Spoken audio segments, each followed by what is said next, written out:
Hey, how's it going everyone? This is Lam here. In today's video, I want to talk to you about the X-H1 and the things that aren't normally talked about in a review. This is a video that's kind of supplemental to any type of reviews that you already see on the internet, because I just want to talk about a few things that you really want to know about the X-H1 before you purchase it. It does have a very nice price point at this point. When it first came out, when I bought this camera, it cost well over $2,000 with the battery grip, but now we're talking about $1,300 brand new, and I personally believe you should buy this used for under $1,000. At that price, it's a really nice camera that's going to serve you well for years to come. So let's go ahead and get right into it. The first thing that we're definitely going to be talking about for the Fujifilm X-H1 will be the IBIS technology, or the in-body stabilization. That is definitely going to be the selling point for this camera. And what I want to say here is that sensor stabilization isn't something that you really need, because we've lived a very long time without it. But if you do have it, it can change how you do your photography, specifically for the Fujifilm systems, because they have such a nice variety of prime lenses. And one of the pro lenses that a lot of people want to use, the 16 to 55 2.8, doesn't have optical image stabilization, but it is a beautiful lens. And when you combine that lens with an X-H1 with its sensor stabilization, you definitely can get the most out of your lens. So let me give you a quick example on that. When you have sensor stabilization on the 16 to 55, all of a sudden, if you actually need to go down below 1/60 of a second for your shutter speed, you're able to do it with a lot of confidence that you're still going to get a very nice crisp image. In fact, with an X-H1 with any prime lens or the 16 to 55, I can get down to 1/15th of a second handheld, and I know I can get a crisp image. I have a good feeling that I'm pretty average when it comes to holding my camera stably, so I believe most people can probably get away with 1/15th of a second. Now, if I did not have sensor stabilization, I would actually be at 1/60 of a second. So if you're talking about 1/60 of a second or 1/15th of a second, that is a huge range, and it could be really beneficial to you. Now, for people that are doing video like me, what IBIS technology is going to allow you to do is it's going to allow you to use the Fujifilm lenses that doesn't have optical image stabilization, or the prime lenses, and you're going to be able to record it handheld, which is super useful. Otherwise, you're going to have to be on a tripod, which limits a lot of things that you can really do. So I really do enjoy using the prime lenses with the X-H1 and being able to shoot handheld with it. The next thing that I want to talk about is Shutterstock, and that's when the shutter slaps all the way down. It can introduce some micro vibrations, which could show up in your images. And what Fujifilm has done is they actually have shocks to reduce the amount of vibration when the shutter comes all the way down. So that's something that's super interesting. Another thing that they did to reduce shutter shock is that the button is like a hair trigger. In other words,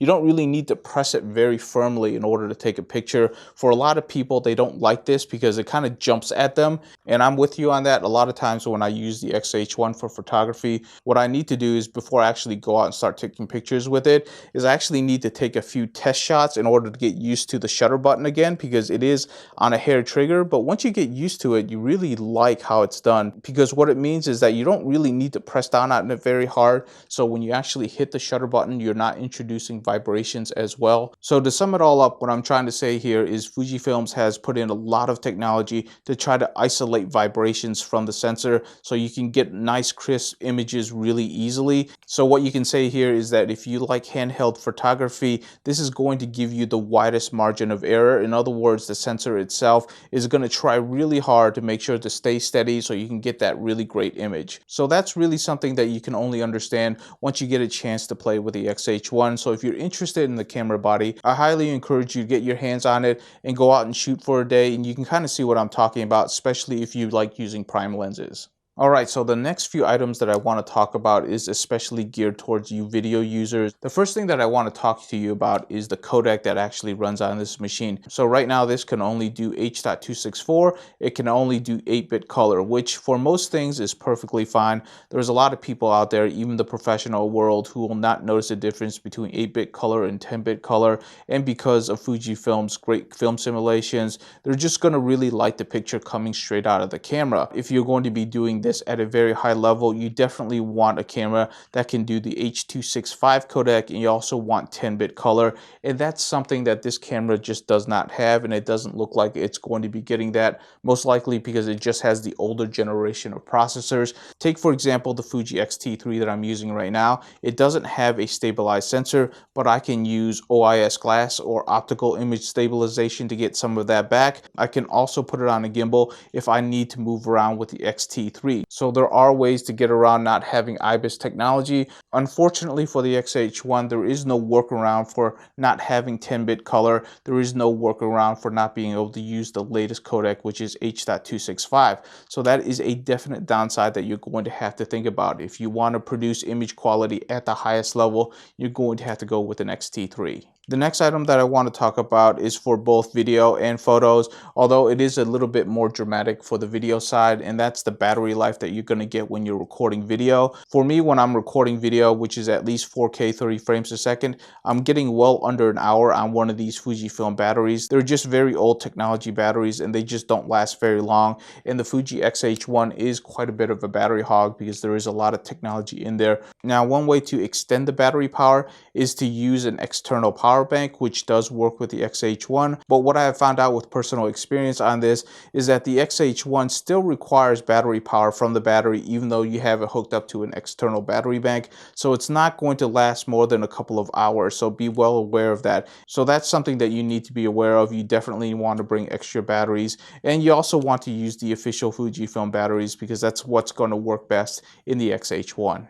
So the next subject that I want to bring up, and I want to bring up this subject carefully because people want to read too much into this, but I definitely want to talk about it because it is a topic that comes up a lot with the Fujifilm systems, and that is the question, does Fujifilm underexpose their images? Which for the most part, I do agree with the mass populace. Fujifilm does underexpose a little bit, but not all of the time, because if it was true all of the time, all you would need to do is change your exposure compensation to 1/3 or 2/3, and you should be good for the rest of the day. But what I found out just from shooting with that is that you will get a whole lot of overexposed images if you do that. So I will say that it's mostly true, but that's really not the subject that I want to get into. What you're going to see a lot on the internet is people comparing image quality and people changing the ISO on the Fujifilm system in order to get comparable image quality, which makes no sense to me, because we all know that in the exposure triangle that we use, you can either change ISO, shutter, or aperture. And if you had a choice to change one of those three settings,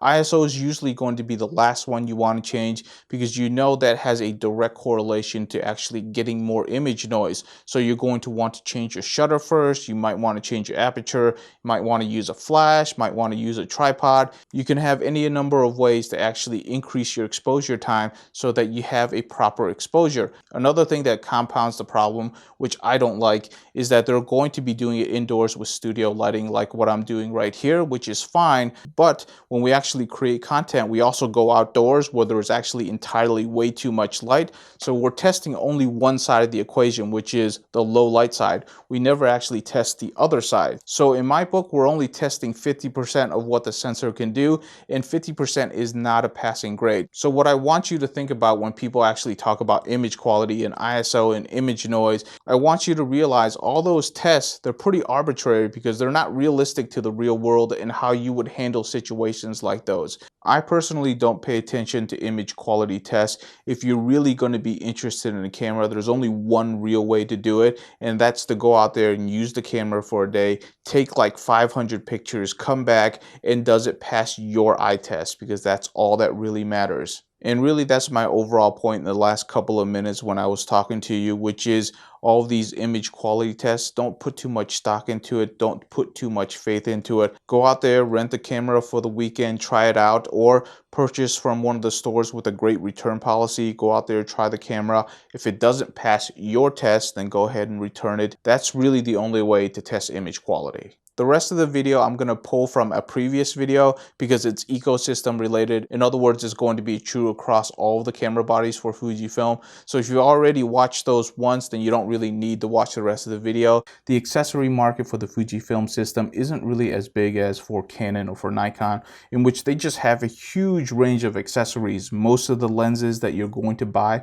for your Fujifilm systems will come directly from Fuji. There's really not that many aftermarket lenses that are really good for this system. So that's something to be really aware of, because most of the Fujifilm lenses, they are not inexpensive. There are definitely really good quality ones at a reasonable price, but you're just not going to find the same affordable lenses that you would for Nikon or for Canon, and that's really important. Now, there are examples of accessories that are just highly overpriced, like for example the X-T3 battery grip. It's going to set you back over $300, and it's a very simple accessory. Other camera brands like Canon and Nikon, they're going to have aftermarket battery grips that you can get for $50 to $70, which is very reasonably well priced.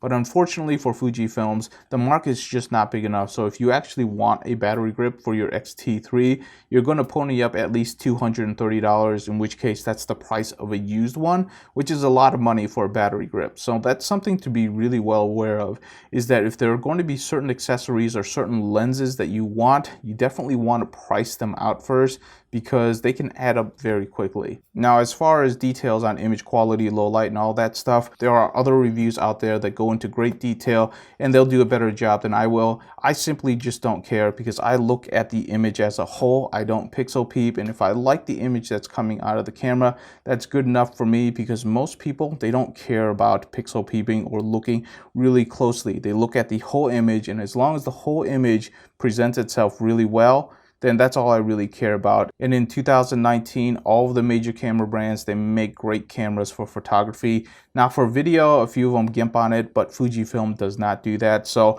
I am very happy to report, if you love video, Fujifilm is one of the better companies right now to go with, because their video specs are top notch and they're excellent, and they don't really try to gimp you on those. So that's something that's super important if you're interested in video. So that's all I have for this video. If you have any questions, please leave in the comments below. I'll definitely go through them and I'll answer them the best I can.